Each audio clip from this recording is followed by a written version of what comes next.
played in the 90s in this band called Spore, and we did, you know, played a lot in Boston, did a couple tours, it was cool. Spore was awesome. Maria was in Dirt Merchants at that time. We played some shows together. That's when we first got to know each other, although not very well at that time. We used to play Spore covers in our rehearsal space. And you were just down the hall. It's actually a big 90s reunion weekend coming up. I don't know if you knew about that. Not Spore, but some other various bands. Another band I was in, Luca Barazzi, and eventually Anodyne, this band that's still around, no longer with me in it. They're on Escape Artist, or they were on Escape Artist. Now they're on Level Plane Records, and kind of metal-y stuff. And those are kind of the circles that I traveled in, which is kind of partly why we're bizarrely somehow came out being a heavy metal band, or we play all these heavy metal shows and stuff. And it's because when we first started playing shows, those were the kind of shows that we could get, because those were the kind of shows that I've been playing for years with, you know, friends and other bands.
Well, animal rights is something that's very important to all of us. We're all animal lovers, and in terms of, we never think that being preachy about anything is useful. I know I don't want to listen to someone being preachy about anything.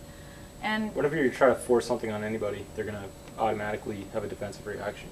And in terms of us bringing literature on tour with us or at shows, I mean, we just like to have things there for people to look at if they're interested. If they don't want to look at it, they don't have to. I mean, I can't even look at all of that stuff because it's just, some of it's harsh. It's reality. We also have links on our website too. If people want to click on and But again, and learn if people more, are interested, you don't try to make anybody do anything. It's just there. It's You just just put you the know. information out. And in general, I've actually been personally very positively surprised by the response. Like, nobody's really ever responded negatively, and some people are really psyched and are like, oh, you know, I was thinking about this, or I agree with you, or, you know, maybe just curious. And in general, the response has been really positive, I think, and, you know.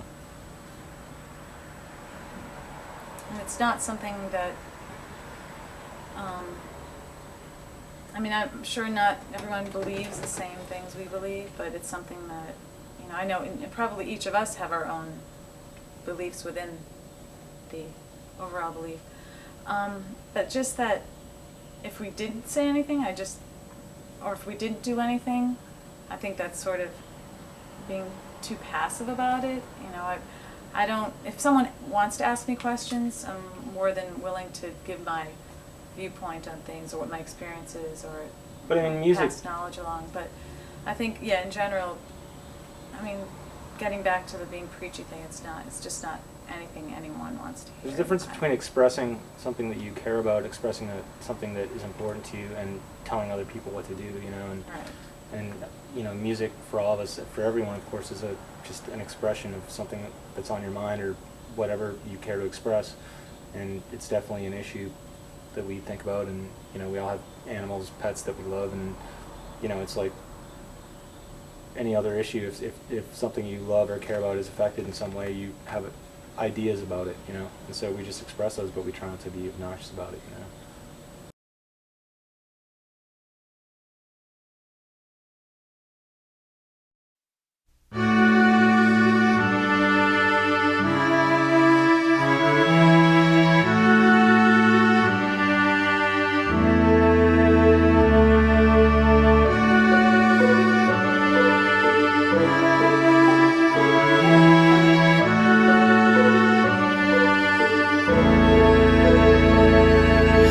Absence makes the heart grow wild as I pretend to sit here and smile. I want someone that I can hold, someone here and there's nowhere to go. I want someone I can see every day, someone I can see every day, someone here as my heart lies away. I want someone I can see every day, to say my lips are sugar sweet, and touch me from my face to my feet. Make the rest of the world go away. I want someone I can see every day, someone I can see every day, someone I can see every day, someone here as my heart lies away. I want someone I can see every day.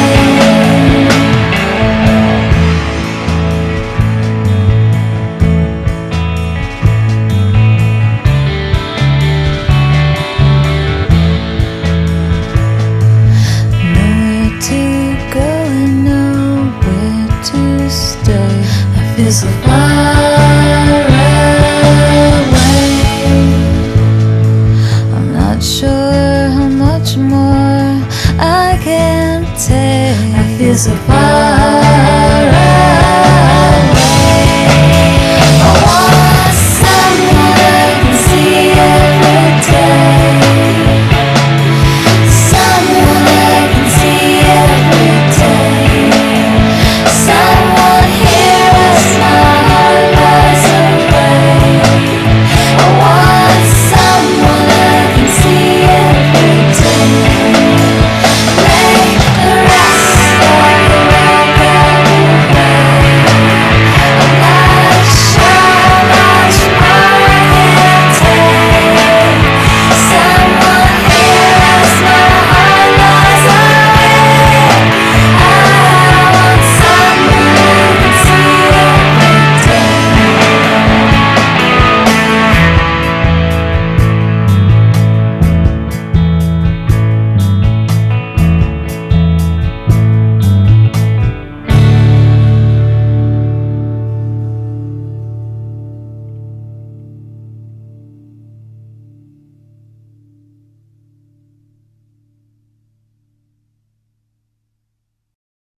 each go home and record on our computer and bring our tracks back in, and then we load it into the computer at the space, and all of a sudden we have this thing. So we can do our overdubs at home, and Maria do her vocals at home, and I'll do my clarinets at home, and you know. There's been nights when we've all been simultaneously recording in, you know, different places, and then we, you know, load them up into WAV files or whatever, put them all in one file and mix them together. So it's really allowed us a lot of flexibility to be able to play at home when we want to, or play in the space when we want to. We multitask as a band. Yes. Very efficient. But we also record all our practices to, you know, 18, 20 tracks or something. So we can record all our jams, and when stuff is good, you can tell who played what and kind of listen back to it and pick out the good bits. And then ultimately we record everything ourselves too. We record the drums in the space and do all the overdubs and record ourselves from scratch. And really, it's the digital technology that allowed us to do that. You know, 10 years ago, you'd have to like buy a 16-track recorder and a mixing board and all this other stuff. And nowadays, you know, it's really just about listening and paying attention and trying to make it sound as good as it can sound. You know. But definitely the digital technology and the sampling too is a especially big in element. live is, you know, obvious. You know, it's like we're very focused around the sampler. A lot of the songs rely on it, so helps to actually create the big sound as a three-piece. You know. And when we play live, we actually bring our own monitors so that like Neil can hear the samples, so that we can really lock on and make it work. If you can't hear the samples, then you can't really play. So, as I had mentioned when someone asked me if we could do an acoustic set, we tried in the past and just kind of really doesn't really capture like our sound or whatever. You know, someone asked us originally at the beginning of this interview what we were trying to do, and I think that for me it's always been kind of like, you know, taking our rock roots or whatever. We've all been in rock bands and other types of rock-related bands for years, and trying to bring in this sort of new element of samples and digital stuff and kind of trying to blend it and make it flow, you know.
we tend to go through moods of whether we're like in an upbeat, and it seems like we're in sync often about those moods in terms of like wanting to just kind of rock out and play some noisy stuff, or just sort of feeling like we just need to, like, I don't know, have something more somber and mellow, and that just kind of happens. And that's when the songs really, I think, come out the best, is when we're all sort of in sync.